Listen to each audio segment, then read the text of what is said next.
क्या आप भी उन लोगों में से हैं जिन्होंने पहले हेयर ट्रांसप्लांट करवाया पर एक्सपेक्टेड रिजल्ट्स नहीं मिले? सोचिए, सालों तक हेयर लॉस और बॉल्डनेस से स्ट्रगल करना, फिर काउंटलेस मेडिकेशंस ट्राई करना, पर उनसे भी कुछ खास इंप्रूवमेंट ना हो, और जब आखिरी ऑप्शन के तौर पर हेयर ट्रांसप्लांट करवाते हैं तो वहां भी डिसअपॉइंटमेंट मिलती है। कितना फ्रस्ट्रेटिंग है ना ये। लेकिन ये सब हमारे पेशेंट ने रियल लाइफ में एक्सपीरियंस किया था। उन्होंने अपना फर्स्ट हेयर ट्रांसप्लांट किसी दूसरे क्लिनिक से करवाया था, लेकिन उन्हें नेचुरल रिजल्ट्स नहीं मिले। अब वो क्यूएचटी क्लिनिक आए हैं अपने बालों को दोबारा वापस पाने की उम्मीद लेकर। हमारे पेशेंट ने अपने फेल्ड रिजल्ट्स को रिपेयर करवाने का डिसीजन तब लिया जब उन्होंने अपने एक दोस्त को देखा, क्योंकि वो भी एक टाइम पर हेयर लॉस से परेशान था, लेकिन क्यूएचटी क्लिनिक में हेयर ट्रांसप्लांट करवाने के बाद वो नेचुरली अपने बालों को स्टाइल कर रहे थे। पेशेंट को ये देखकर विश्वास ही नहीं हुआ कि उनके दोस्त ने हेयर ट्रांसप्लांट करवाया है, क्योंकि उनका हेयर ट्रांसप्लांट तो फेल हो गया था। तभी हमारे पेशेंट ने डिसाइड किया कि वो अपना रिपेयर हेयर ट्रांसप्लांट करवाएंगे, और उन्होंने हमारे एक्सपर्ट्स के साथ कंसल्टेशन बुक की। उनके फर्स्ट ट्रांसप्लांट के बाद की कंडीशन आज हमारे लिए एक बिफोर सिचुएशन थी।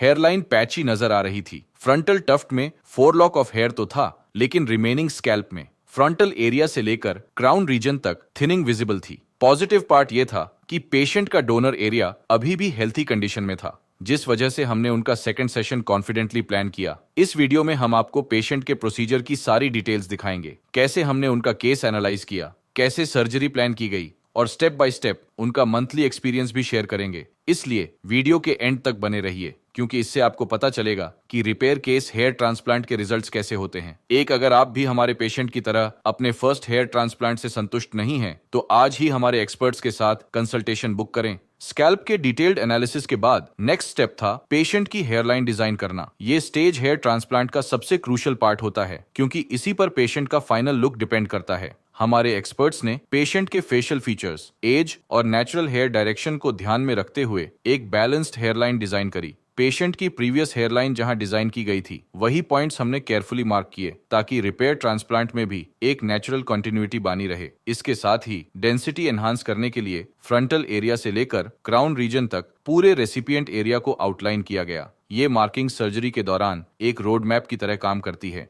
जिससे हमारे सर्जन्स को अफेक्टेड एरिया का क्लियर विजन मिलता है। इसी रोड मैप की हेल्प से वो ग्राफ्ट प्लेसमेंट और डेंसिटी डिस्ट्रीब्यूशन को साइंटिफिकली प्लान करते हैं और procedure step by step execute करते हैं, ताकि फाइनल रिजल्ट नेचुरल और लॉन्ग लास्टिंग हो। स्कैल्प एनालिसिस और हेयरलाइन डिजाइन कंप्लीट होने के बाद पेशेंट को ओटी ऑपरेशन थिएटर में शिफ्ट किया गया। यहाँ सबसे पहला स्टेप था डोनर और रिसिपिएंट एरिया में लोकल एनेस्थीसिया इंजेक्ट करना, ताकि पूरा प्रोसीजर कंफर्टेबल और पेनलेस रहे। एनेस्थीसिया के बाद रिसिपिएंट एरिया में स्लिट्स क्रिएट किए गए। हेयरलाइन जोन में हमारे सर्जन्स ने क्लोज पैकिंग के साथ स्लिट्स को स्लाइटली इरेगुलर पैटर्न में बनाया, जिससे हेयरलाइन बिल्कुल नेचुरल लगे। फ्रंटल एरिया और मिड स्कैल्प में डेंसिटी की रिक्वायरमेंट के हिसाब से स्लट्स की स्पेसिंग प्लान की गई। क्राउन रीजन में जहां स्विरल नेचुरली बनता है, वहां स्लिट्स को डिफरेंट एंगल्स पर डिजाइन किया गया, ताकि मैक्सिमम कवरेज और वॉल्यूमिनस अपीयरेंस अचीव हो। इन प्री मेड स्लिट्स में सेफ डोनर जोन से एक्सट्रैक्टेड फॉलिकल्स केयरफुली इम्प्लांट किए गए।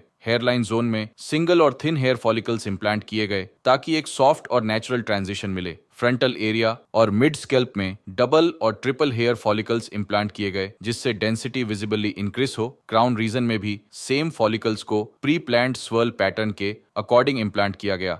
इस केस में टोटल 4500 ग्राफ्ट्स इम्प्लांट किए गए थे, जिन्हें पेशेंट के सेफ डोनर जोन से एक्सट्रैक्ट किया गया था। हर ग्राफ्ट को साइंटिफिक डायरेक्शन और एंगल के साथ इम्प्लांट किया गया, ताकि ग्रोथ नेचुरल लगे। हेयर ट्रांसप्लांट के बाद पेशेंट ने कई बार क्लिनिक विजिट किया था। चलिए जानते हैं उनके फर्स्ट विजिट का एक्सपीरियंस। अगर आप भी पीआरपी थेरेपी करवाना चाहते हैं, तो आज ही कंसल्टेशन बुक करें। हेलो, मेरा नाम नीलेश कैथवास है। एज 28 और जो मेरी बाल्डनेस है, इसको मुझे फेस करते हुए अप्रॉक्स 7 साल से तो ज़्यादा हो गए। इस बीच मैंने जगह जगह ट्रीटमेंट लिया। कहीं बड़ी सिटीज़ में कुछ जो नॉर्मली ट्रीटमेंट्स देते हैं, जो मेडिसिन चलती है, बायोटीन टैबलेट्स या मल्टीविटामिन, वो सभी मैंने लिया। उसका कुछ इतना खास इफेक्ट नहीं पड़ा मेरे ऊपर। तो मेरी बाल्डनेस है, उसका रीज़न शायद एक तो जेनेटिक्स है, और दूसरा चाहे स्टडी के लिए चाहे जॉब के लिए बार बार सिटीज़ बदलना, पानी चेंज होना, ये हो सकता है। जब मैंने सब जगह से ट्राई कर लिया, तरह तरह की मेडिसिन ले ली या ऑयल यूज़ किया, कई बार शैम्पू यूज़ किया, उसके बाद भी मुझे हेयर फॉल में इतना कुछ रुक नहीं पाया हेयर फॉल। और फिर एक स्टेज ऐसी आ गई जब मुझे लगा कि हाँ अब ट्रांसप्लांट करवा लेना चाहिए। तो शुरुआत में तो जब मैंने पहली बार ट्रांसप्लांट करवाया था तो दिल्ली में एक क्लिनिक से करवाया था। तो वो क्लिनिक इतना मुझे अच्छा रिजल्ट नहीं दे पाई, डेंसिटी बहुत वीक डेंसिटी दी उन्होंने और हेयर लाइन क्लियरली विजिबल थी, मतलब ऐसा रिजल्ट था कि कोई भी देख के बता दे, जो कहते हैं ना अगली एंड डिटेक्टेबल रिजल्ट, वो वाला था। फिर थोड़े टाइम बाद ही उसके मेरे बैचमेट से मुलाकात हुई। उसने सेम क्लिनिक क्यूएसटी हरिद्वार से ट्रांसप्लांट करवाया था। इतना बढ़िया रिजल्ट था उसका कि कोई डिटेक्ट ही नहीं कर पा रहा था। मैं तो उसके साथ रहा हूँ, उसका डिटेक्ट ही नहीं कर पाया मैं भी। तो उसने मुझे फिर यहाँ पे रेफर किया। यहाँ जब मैं आया तो यहाँ पे फैसिलिटी, जो कंसल्टेशन था वो इतना बढ़िया रहा कि उसके बाद मैंने सर्जरी के बाद भी इतना अच्छा माहौल था। मतलब सर्जरी कराने के बाद जो आप कम्युनिकेट करते रहते थे उससे कॉन्फिडेंस आता था कि हाँ बढ़िया अच्छी जगह से करवाए हैं। जैसे आज मुझे ट्रांसप्लांट करवाए हुए 30 दिन से ज्यादा हो चुके हैं। तो आज मैं अपनी फर्स्ट पीआरपी लेने क्यूएसटी क्लिनिक हरिद्वार आया हूँ। जैसे अभी तो मैं सैंपल दे दिया है, यहाँ पे ब्लड सैंपल दे दिए हैं, पीआरपी के लिए प्लाज्मा रेडी कर रहे हैं। तब तक आप मेरा फर्स्ट पीआरपी के बाद का रिजल्ट देख सकते हैं, आपके सामने है ये। अभी तो 1 महीने हुए हैं, बाद में फिर जैसे पैकेज में अदर पीआरपीज इंक्लूड है। तो जब जब मैं क्लिनिक आता रहूंगा, अपना जो भी प्रोग्रेस रहेगी वो आप लोगों के साथ शेयर करता रहूंगा। Thank you. हेयर ट्रांसप्लांट के 1 महीने बाद पेशेंट के क्लिनिक विजिट करने पर रूटीन फॉलोअप के अकॉर्डिंग स्कैल्प को इवैल्यूएट किया गया था। इस स्टेज पर स्कैल्प पर 80% शेडिंग विजिबल थी, जो कंप्लीटली नॉर्मल है। हेयर ट्रांसप्लांट के बाद ट्रांसप्लांटेड शाफ्ट्स इनिशियली शेड करते हैं, जबकि फॉलिकल्स स्कैल्प के अंदर सेफली एंकर्ड रहते हैं। इस टाइम पर पेशेंट के नेटिव फॉलिकल्स अपने नेचुरल ग्रोथ साइकिल में थे और नॉर्मल पेस पर ग्रो कर रहे थे, जिससे स्कैल्प हेल्थी दिख रहा था। साथ ही डोनर एरिया भी कंप्लीटली हील हो चुका था। रेडनेस और स्कैबिंग ऑलमोस्ट खत्म थी और स्किन अपने नॉर्मल टेक्सचर में वापस आ गई थी। ये सब साइंस इंडिकेट करते हैं कि ट्रांसप्लांटेशन सक्सेसफुल है और फॉलिकल्स अपने ग्रोथ फेज में स्मूथली शिफ्ट हो रहे हैं। अब जानते हैं नेक्स्ट फॉलोअप का एक्सपीरियंस। हेलो दोस्तों, मेरा नाम है नीलेश कैथवास। आज ट्रांसप्लांट को मेरे 2 महीने कंप्लीट हो चुके हैं। तो मैं अपनी सेकंड पीआरपी लेने क्यूएसटी क्लिनिक आया हूँ। जैसा कि मैंने आपको बताया कि 2 महीने पहले ट्रांसप्लांट हुआ था मेरा। उसके आफ्टर ट्रांसप्लांट मुझे डिस्चार्ज किया गया, जिसके बाद मैं अपने घर गया और लगभग 15 दिन बाद से मेरा शेडिंग पीरियड शुरू हो गया। और अभी 2 महीने बाद भी 2 महीने हुए हैं, शेडिंग अभी भी चल रही है, जिससे लगभग 3 से 4 महीने बाद एक्चुअल ग्रोथ मेरी आना शुरू होगी। जो भी रिजल्ट आएगा मैं आपसे शेयर करता रहूंगा। जैसे 2 महीने पहले मेरा ट्रांसप्लांट हुआ, ट्रांसप्लांट के पहले तक तो मेरा माइंडसेट ये रहता था कि मतलब लो कॉन्फिडेंस फील करता था। कहीं भी पब्लिक गैदरिंग हो या जॉब जॉब पे जाना रहे, लो कॉन्फिडेंस, हमेशा अपने हेड को कवर करके रखना या इस चीज से बचना कि बालों को क्या हुआ यार, कम एज में बाल झड़ गए, इस चीज से बचता था मैं। पर अभी जैसे आफ्टर ट्रांसप्लांट की बात करता हूँ मैं, तो 2 महीने मुझे कंप्लीट हो चुके हैं और अभी थोड़ी अच्छी ग्रोथ हो गई है। लोग जहाँ जाता हूँ तो लोगों का यही क्वेश्चन रहता है कि यार अच्छा लोग कह ट्रांसप्लांट अच्छा हुआ है, अच्छी ग्रोथ है। जैसा कि आप लोग देख सकते हैं, अभी ये मेरी करंट कंडीशन है। ये क्राउन एरिया हो गया, ये साइड और ये left side view.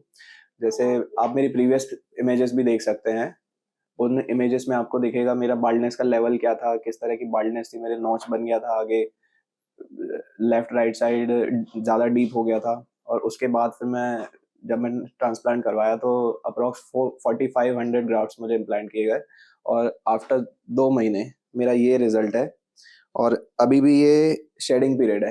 Actual result जो रहेगा, फाइनल रिजल्ट, वो लगभग तीसरी चौथी पीआरपी जब आऊँगा तब आपसे शेयर करूँगा। वो इससे ज़्यादा बेटर रहेगा। जैसे कि मैं अभी अपनी सेकंड पीआरपी करवाने आया हूँ। तो जब मैं ट्रांसप्लांट करवाने आया था तभी डॉक्टर ने बताया था, मुझे कंसल्ट किया था मैंने कि पीआरपी क्यों कराना ज़रूरी है। तो पीआरपी बेसिकली कराना इसलिए ज़रूरी है क्योंकि आपके एग्जिस्टिंग बाल और जो ट्रांसप्लांटेड हेयर है उनको स्ट्रेंथन करता है, फास्ट ग्रोथ करता है। और पीआरपी का प्रोसीजर ये रहता है कि नॉर्मली अपने बॉडी से ब्लड निकालेंगे और उस ब्लड को सेंट्रीफ्यूगल मशीन में डाल के प्लाज्मा अलग करेंगे। पीआरपी का जो फुल फॉर्म रहता है वो प्लेटलेट्स रिच प्लाज्मा रहता है। किसी किसी भी बॉडी पार्ट को स्ट्रेंथन और फास्ट ग्रोथ देने के लिए प्लाज्मा ही मेन कंपोनेंट रहता है। तो पीआरपी को प्लाज्मा सेपरेट करके डायरेक्ट स्काल्प में इंजेक्ट करेंगे और फिर उसके बाद जो एग्जिस्टिंग और ट्रांसप्लांटेड हेयर है उनको फास्ट ग्रोथ मिलेगी और स्ट्रेंथन इजीली हो जाएगा। तो ये था मेरा 2 महीने का रिजल्ट जो मैंने आपके साथ अभी करंटली शेयर किया। इसके और इससे ज़्यादा बेटर रिजल्ट के लिए मैं अपनी 3rd और 4th पीआरपी में जब आऊँगा तब आपके साथ शेयर करता रहूँगा। Till then thank you, bye bye. Hello, मेरा नाम है नीलेश। मैं एज है मेरी लगभग 29 कंप्लीट हो चुका हूँ मैं। अभी 3rd पीआरपी है मेरी। ट्रांसप्लांट मेरा हुआ था 11 नवंबर 2024 को। उसके बाद फिर आज 3rd पीआरपी लेने आया हूँ मैं क्यूएसटी क्लिनिक। जैसे कि ट्रांसप्लांट के लिए मैं आया था 11 नवंबर को, तो 3 दिन का प्रोसेस था जिसमें से 2 दिन मेन थे। जहाँ भी ट्रांसप्लांट होना था बाल्ड कर दिया गया, उस एरिया को स्लिट्स बना दिए गए। फिर सेकेंड डे 12 नवंबर को डोनर एरिया से फॉलिकल्स निकाल के स्लिट्स में ट्रांसप्लांट कर दिए गए। और लास्ट डे 3rd डे जो पीछे डोनर एरिया था उसकी पट्टी लगी हुई थी, उस पट्टी को हटा दिया गया and after that I was allowed to go home. जैसे 13 नवंबर को डिस्चार्ज हो गया मैं। आफ्टर डिस्चार्ज जो प्लाज्मा रहता है वही मेन फैक्टर है ग्रोथ के लिए। जैसे मैंने नवंबर में ट्रांसप्लांट कराया था, अभी अप्रैल चल रहा है, ऑलमोस्ट मुझे 5 महीने हो गए हैं। ये मेरे ट्रांसप्लांट आफ्टर ट्रांसप्लांट की 5 महीने की जर्नी थी। इसके बाद मैं अभी नेक्स्ट टाइम पीआरपी के लिए आऊँगा तब आपसे मिलूंगा। तब तक के लिए थैंक यू। पेशेंट ने 5th मंथ पे अपनी नेक्स्ट पीआरपी के लिए क्लिनिक विजिट किया था। इस विजिट तक उनका ओवरऑल लुक कंप्लीटली ट्रांसफॉर्म हो चुका था। हेयर लाइन अब एक डिफाइंड नेचुरल शेप में नजर आ रही थी और फ्रंटल एरिया में भी विजिबल डेंस लुक डेवलप हो गया था। मिड स्कैल्प और क्राउन रीजन में भी नोटिसेबल इंप्रूवमेंट थी। डेंसिटी हेल्थी दिख रही थी और कवरेज काफी एनहांस हो चुका था। इस स्टेज पर सिर्फ कुछ मिनिमल गैप्स विजिबल होते हैं जो अपकमिंग मंथ्स में फिल हो जाते हैं। इनिशियल लुक के कंपैरिजन में अब पेशेंट का फेस यंगर, बैलेंस्ड और एस्थेटिकली अपीलिंग लग रहा था। हेयर का वॉल्यूम उनके ओवरऑल कॉन्फिडेंस और पर्सनालिटी में एक फ्रेश चेंज ला रहा था, जो एक सक्सेसफुल रिपेयर हेयर ट्रांसप्लांट की नेचुरल प्रोग्रेस को परफेक्टली शोकेस करता है। अब जानते हैं नेक्स्ट फॉलोअप का एक्सपीरियंस। हेलो, मेरा नाम है नीलेश कैथवास और क्यूएसटी क्लिनिक में मुझे ट्रांसप्लांट करवाए हुए लगभग 7 महीने कंप्लीट हो चुके हैं और आज मेरी 4th पीआरपी है। इससे पहले मैंने अपनी लास्ट 3 पीआरपी के रिजल्ट आपके साथ शेयर किए थे। आज मेरी 4th पीआरपी है। अपना 4th पीआरपी का एक्सपीरियंस और लास्ट 7 महीने में जो मेरे अंदर चेंजेस आए वो रिजल्ट मैं आपके साथ शेयर करूँगा। जैसा कि लास्ट वीडियोस में भी मैंने आपको बताया था ट्रांसप्लांट का प्रोसेस और अपना एक्सपीरियंस कैसा रहा क्यूएसटी क्लिनिक के साथ। एक बार फिर आपके साथ शेयर कर देता हूँ। 3 दिन की टोटल प्रोसेस रहेगी जिसमें फर्स्ट डे पेपर वर्क और सैंपल कलेक्शन किया जाता है और सेकेंड डे पे स्लिट प्रोसेस और ट्रांसप्लांटेशन प्रोसेस होता है। After completion of transplant 3rd day आपको बुलाया जाएगा। जो भी बैंडेज लगी रहेगी वो रिमूव करके आपको प्रॉपर प्रिकॉशन और मेडिकेशन के साथ यहाँ से रिलीव कर दिया जाएगा। बात करूँ अगर मैं अपने एक्सपीरियंस की, मुझे कैसा लगा यहाँ पे प्रोसीजर करवा के 3 दिन जो मैंने यहाँ पे बिताए, उसको लेके मैं यही कहूँगा कि बहुत बढ़िया स्टाफ था, बहुत कोऑपरेटिव था।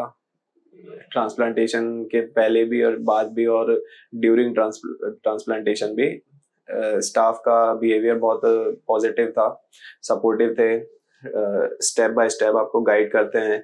आफ्टर ट्रांसप्लांटेशन भी proper video call, phone call या मैसेज के थ्रू आपको गाइडेंस मिलता रहता है। जो मैंने देखा, मुझे डे वाइज अपनी डाइट, मेडिकेशन कैसे लेना है, क्या प्रिकॉशन रखने हैं, क्या हेयर स्काल्प पे सलाइन स्प्रे करना है, ये सारा प्रोसेस मुझे डे बाय डे ब्रीफ किया जाता था वाया वीडियो कॉल और मैसेज। जैसे ट्रांसप्लांट करवाने के बाद तो 1 महीने तक बहुत ज़्यादा प्रिकॉशंस रखने पड़ते हैं। उसके बाद फिर शेडिंग पीरियड शुरू होता है। जो ग्राफ्ट्स लगे रहते हैं वो रूट स्काल्प में रहेगी और ऊपर के जो छोटे छोटे फॉलिकल्स रहेंगे वो पूरे शेड होके झड़ जाएंगे।